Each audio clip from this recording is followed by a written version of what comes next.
ನಮಸ್ಕಾರ ಕರ್ನಾಟಕ. ಇವತ್ತು ಚಿನ್ನ ಮತ್ತು ಬೆಳ್ಳಿಯ ಬೆಲೆಯಲ್ಲಿ ಮತ್ತಷ್ಟು ಇಳಿಕೆ ಕಂಡು ಬರುತ್ತಿದೆ. ಏಪ್ರಿಲ್ ಪ್ರಾರಂಭವಾದಂತೆ ಚಿನ್ನ ಮತ್ತು ಬೆಳ್ಳಿಯ ಒಂದು ಬೆಲೆಯಲ್ಲಿ ಬದಲಾವಣೆ ಆಗುತ್ತಿದೆ ಸ್ನೇಹಿತರೆ. ಹೌದು, ನೀವು ಕೂಡ ಚಿನ್ನ ಮತ್ತು ಬೆಳ್ಳಿಯನ್ನ ಖರೀದಿಯನ್ನ ಮಾಡಲು ಮುಂಬರುತ್ತಿದ್ದೀರಾ? ಹಾಗಾದ್ರೆ ಈ ಒಂದು ವಿಡಿಯೋನ ಸಂಪೂರ್ಣವಾಗಿ ನೋಡಿ ಸ್ನೇಹಿತರೆ.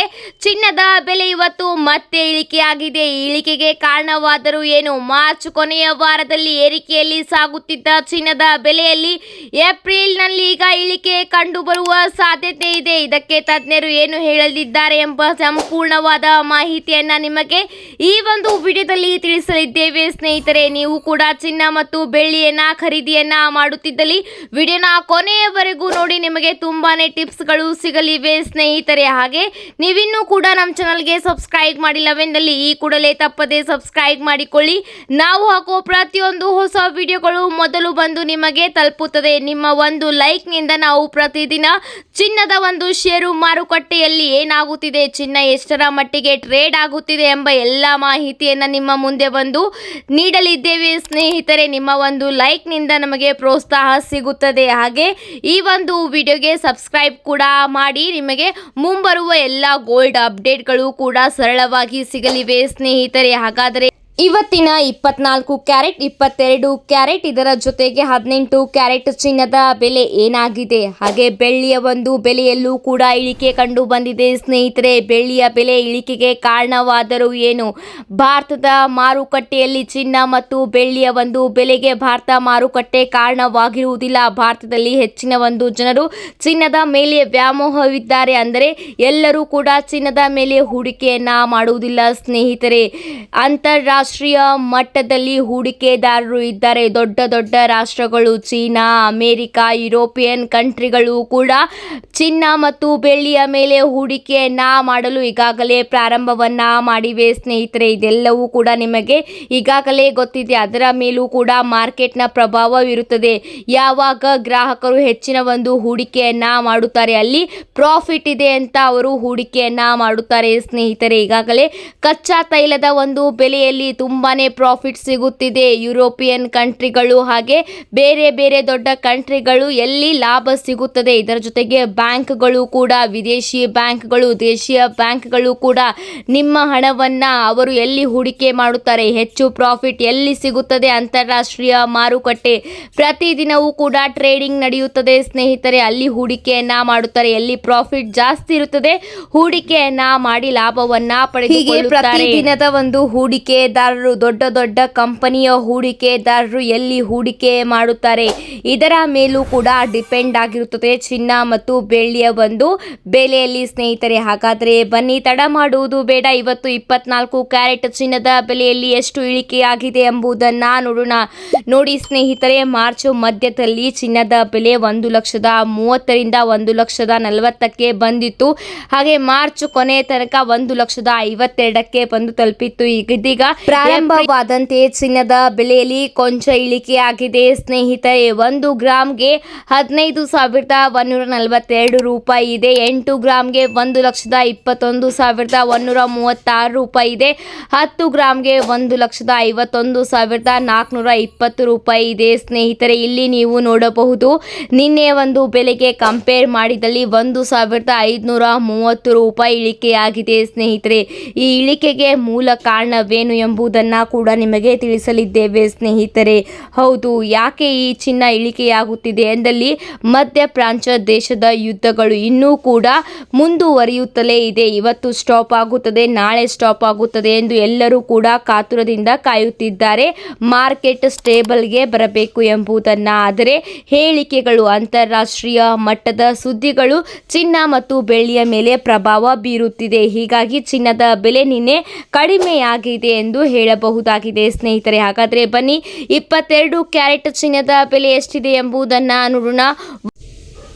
ಸ್ಕ್ರೀನ್ ಮೇಲೂ ಕೂಡ ನೀವು ನೋಡಬಹುದಾಗಿದೆ 1 ಗ್ರಾಮ್ಗೆ 13,880 ರೂಪಾಯಿ ಆಭರಣವನ್ನ ಮಾಡಿಸುವವರು ಈ ಬೆಲೆಯನ್ನ ನೀವು ಗಮನದಲ್ಲಿ ಇಡಬೇಕಾಗುತ್ತದೆ. ಎಷ್ಟು ಗ್ರಾಮ್ ಅನ್ನ ಖರೀದಿ ಮಾಡುತ್ತೀರಾ ಅದಕ್ಕೆ ಇಂಟು ಮಾಡಬೇಕು. ಇದರ ಜೊತೆಗೆ ಮೇಕಿಂಗ್ ಚಾರ್ಜಸ್ ಪ್ಲಸ್ GST ಬರುತ್ತದೆ ಸ್ನೇಹಿತರೆ, ಅದನ್ನ ಲೆಕ್ಕ ಮಾಡಿ ಮಾತ್ರ ನೀವು ಬೆಲೆಯನ್ನ ಕೊಡಬೇಕಾಗುತ್ತದೆ. ಅವರು ಎಷ್ಟು ಬೆಲೆ ಹೇಳುತ್ತಾರೆ ಅದನ್ನ ಕೊಡುವುದಲ್ಲ, ನೀವು ಕೂಡ ಲೆಕ್ಕವನ್ನ ಮಾಡಬೇಕಾಗುತ್ತದೆ. 1 ಗ್ರಾಮ್ಗೆ 13,880 ಅಂದರೆ ನೀವು 5 ಗ್ರಾಮ್ ಮಾಡಿಸಿದಲ್ಲಿ ಎಷ್ಟಾಗುತ್ತದೆ, 8 ಗ್ರಾಮ್ ಮಾಡಿಸಿದಲ್ಲಿ ಎಷ್ಟಾಗುತ್ತದೆ ಅದನ್ನು ಕ್ಯಾಲ್ಕುಲೇಟ್ ಮಾಡಿ ಅವರ ಮೇಕಿಂಗ್ ಚಾರ್ಜಸ್ ಎಷ್ಟಿದೆ ಎಂಬುದನ್ನು ಕೇಳಿ ಎಷ್ಟು ಇರುತ್ತದೆ ಅಷ್ಟನ್ನು ಮಾತ್ರ ಕೊಡಿ. ಇದರ ಜೊತೆಗೆ BIS ಹಾಲ್ಮಾರ್ಕ್ ಇದ್ದ ಚಿನ್ನವನ್ನೇ ಖರೀದಿಯನ್ನು ಮಾಡಿ ಸ್ನೇಹಿತರೆ.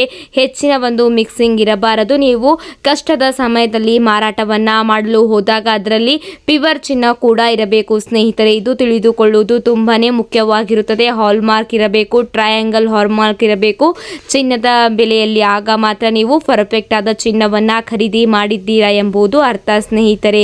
ಈಗಾಗಲೇ ನೀವು ಚಿನ್ನದ ಬೆಲೆಯನ್ನ ನೋಡಿದ್ದೀರಾ. ಈಗ 18 ಕ್ಯಾರೆಟ್ ಚಿನ್ನದ ಬೆಲೆಯನ್ನ ನೋಡೋಣ ಬನ್ನಿ. ಇದರಲ್ಲಿ 25% ನಷ್ಟು ಮಿಕ್ಸಿಂಗ್ ಇರುತ್ತದೆ ಸ್ನೇಹಿತರೆ. ಚಿನ್ನದ ಜೊತೆಯಲ್ಲಿ ತಾಮ್ರ ಹಾಗೂ ಇನ್ನಿತರ ಲೋಹಗಳನ್ನ ಮಿಕ್ಸಿಂಗ್ ಮಾಡಿರುತ್ತಾರೆ. ಇದರ ಒಂದು ಬೆಲೆ ಎಷ್ಟಿದೆ ಎಂಬುದನ್ನ ನೋಡೋಣ. 18 ಕ್ಯಾರೆಟ್ ಚಿನ್ನದ ಬೆಲೆ ಹೀಗಿದೆ ಸ್ನೇಹಿತರೆ. 1 ಗ್ರಾಮ್ಗೆ 13,557 ರೂಪಾಯಿ, 8 ಗ್ರಾಮ್ಗೆ 90,856 ರೂಪಾಯಿ, 10 ಗ್ರಾಮ್ಗೆ 1,13,570 ರೂಪಾಯಿ ಸ್ನೇಹಿತರೆ. ಸ್ಕ್ರೀನ್ ಮೇಲೆ ನೋಡಬಹುದು. ಇಲ್ಲೂ ಕೂಡ 1,000 ರೂಪಾಯಿನಿಂದ 1,200 ರೂಪಾಯಿ ತನಕ ಇಳಿಕೆಯಾಗಿದೆ ಸ್ನೇಹಿತರೆ. ನಿನ್ನೆ ಒಂದು ಬೆಲೆಗೆ ಕಂಪೇರ್ ಮಾಡಿದಲ್ಲಿ ಚಿನ್ನದ ಬೆಲೆಯಲ್ಲಿ 1,500 ರೂಪಾಯಿ ಇಳಿಕೆ ಕಂಡು ಬರುತ್ತಿದೆ. ಹಾಗೆ ಇವತ್ತಿನ ಒಂದು ಟ್ರೇಡಿಂಗ್ ಮಾರ್ಕೆಟ್ನಲ್ಲಿ ಗ್ರಾಹಕರ ಹೂಡಿಕೆ, ಇದರ ಜೊತೆಗೆ ಸೆಲ್ಲಿಂಗ್ನಲ್ಲಿ ನಾಳೆಯ ಒಂದು ಗೋಲ್ಡ್ ಪ್ರೈಸ್ ಡಿಪೆಂಡ್ ಆಗಿರುತ್ತದೆ ಸ್ನೇಹಿತರೆ. ಪ್ರತಿ ಒಂದೊಂದು ನಿಮಿಷಕ್ಕೂ ಕೂಡ ಗೋಲ್ಡ್ ಟ್ರೇಡಿಂಗ್ನಲ್ಲಿ ಚೇಂಜಸ್ ಆಗಿರುತ್ತದೆ. ದೊಡ್ಡ ದೊಡ್ಡ ಕಂಪನಿಗಳು ಅಂತಾರಾಷ್ಟ್ರೀಯ ಮಟ್ಟದಲ್ಲಿ ಹೂಡಿಕೆಯನ್ನ ಮಾಡಿದಾಗ ಚಿನ್ನ ಮತ್ತು ಬೆಳ್ಳಿಯ ಒಂದು ಬೆಲೆಯಲ್ಲಿ ಯಾರು ಕೂಡ ಊಹೆ ಮಾಡದಷ್ಟು, ತಜ್ಞರು ಕೂಡ ಊಹೆ ಮಾಡದಷ್ಟು ಚೇಂಜಸ್ ಆಗುತ್ತದೆ. ಇದರ ಜೊತೆಗೆ ಯುದ್ಧದ ಒಂದು ಪರಿಣಾಮವು ಕೂಡ ನೇರವಾಗಿ ಚಿನ್ನದ ಮೇಲೆ ಒತ್ತಡವನ್ನ ಬೀರುತ್ತಿದೆ ಎಂಬುದನ್ನು ಹೇಳಬಹುದು ಸ್ನೇಹಿತರೆ. ಹೌದು, ಚಿನ್ನದ ಬೆಲೆ ಇವತ್ತು ಯುದ್ಧ ನಿಂತಲ್ಲಿ ಸರಿಯಾಗಬಹುದು, ನಾಳೆ ಯುದ್ಧದ ನಿಂತಲ್ಲಿ ಸರಿಯಾಗಬಹುದು ಎಂದು ಕಾಯುತ್ತಿದ್ದಾರೆ. ಆದರೆ ಯುದ್ಧ ನಿಂತಲ್ಲಿ ಚಿನ್ನದ ಬೆಲೆ ಸ್ಟೇಬಲ್ಗೆ ಬರಬಹುದು. ಯಾಕಂದರೆ ಅನೇಕ ಹೂಡಿಕೆದಾರರು ಲಕ್ಷಾಂತರ ಕೋಟಿಯಲ್ಲಿ ಹೂಡಿಕೆಯನ್ನ ಮಾಡುತ್ತಾರೆ. ಒಮ್ಮೆದ್ದಕ್ಕಲೇ ಪ್ರೈಸ್ ಬಿದ್ದಲ್ಲಿ ದೊಡ್ಡ ಲಾಸ್ ಆಗುತ್ತದೆ. ಹೀಗಾಗಿ ಚಿನ್ನ ಮತ್ತು ಬೆಳ್ಳಿಯ ಮಾರ್ಕೆಟ್ನಲ್ಲಿ ತುಂಬಾನೇ ಮುಂಜಾಗೃತದಿಂದ ಇರಬೇಕು ಸ್ನೇಹಿತರೆ. ಹಾಗೆ ಸಿಲ್ವರ್ ಬೆಲೆಯಲ್ಲೂ ಕೂಡ ಇಳಿಕೆ ಕಂಡು ಬಂದಿದೆ ಸ್ನೇಹಿತರೆ. ನಿನ್ನೆ ಒಂದು ಬೆಲೆಗೆ ಕಂಪೇರ್ ಮಾಡಿದಲ್ಲಿ ಬರೋಬ್ಬರಿ 5,000 ರೂಪಾಯಿನಷ್ಟು ಇಳಿಕೆಯಾಗಿದೆ. ಮಾರ್ಚ್ ಕೊನೆಯ ತನಕ ಬಂದು ನೋಡಿದ್ದಲ್ಲಿ ನೀವು 2,55,000ಕ್ಕೆ ತಲುಪಿತ್ತು. ಮಾರ್ಚ್ ಮಿಡಲ್ ನಲ್ಲಿ 2,20,000ಕ್ಕೆ ಬಂದು ತಲುಪಿತ್ತು. 2,50,000 ಬೆಲೆ ಈಗ ರೂಪಾಯಿ ಆಗಿದೆ ಸ್ನೇಹಿತರೆ. ನಿನ್ನೆ ಒಂದು ಬೆಲೆಗೆ ಕಂಪೇರ್ ಮಾಡಿದಲ್ಲಿ 5,000 ರೂಪಾಯಿ ಇವತ್ತು ಇಳಿಕೆ ಕಂಡು ಬಂದಿದೆ. ಹಾಗೆ ಇವತ್ತಿನ ಒಂದು ಟ್ರೇಡಿಂಗ್ ನ ಮೇಲೆ ಮಾರ್ಕೆಟ್ ಯಾವಾಗ ಅಂತ್ಯಗೊಳ್ಳುತ್ತದೆ, ಅದು ಮಾರ್ನಿಂಗ್ ಪ್ರೈಸ್ ಬರುತ್ತದೆ. ಒಟ್ಟು ಒಂದು ದಿನದಲ್ಲಿ 3 ಬಾರಿ ಚಿನ್ನದ ಒಂದು ಪ್ರೈಸ್ಗಳು ಬರುತ್ತದೆ. ಆ ಒಂದು ಬೆಲೆಯಲ್ಲಿ ದೊಡ್ಡ ದೊಡ್ಡ ಹೂಡಿಕೆದಾರರು ಹಾಗೆ ಚಿನ್ನದ ಅಂಗಡಿ ವ್ಯಾಪಾರಿಗಳು ಕೂಡ ಖರೀದಿಯನ್ನ ಮಾಡುತ್ತಾರೆ. ಹೌದು, ಚಿನ್ನ ಯಾವಾಗ ಇಳಿಕೆಯಾಗುತ್ತದೆ ಆವಾಗ ಖರೀದಿಯನ್ನ ಮಾಡುತ್ತದೆ. ಎಲ್ಲ ಅಮೌಂಟ್ ಅನ್ನು ಖರೀದಿ ಮಾಡುವುದಿಲ್ಲ, ಕೇವಲ ಒಂದು 20 ರಿಂದ 30% ನಷ್ಟು ಖರೀದಿಯನ್ನ ಮಾಡಬೇಕು. ನಂತರ ಮತ್ತೆ ಇಳಿಕೆಯಾದ ಒಂದು ದಿವಸದಲ್ಲಿ ನೀವು ಖರೀದಿಯನ್ನು ಮಾಡಿದಲ್ಲಿ ನಿಮಗೆ ಪ್ರಾಫಿಟ್ ಸಿಗಲಿದೆ ಅಂತ ಹೇಳಬಹುದು ಸ್ನೇಹಿತರೆ.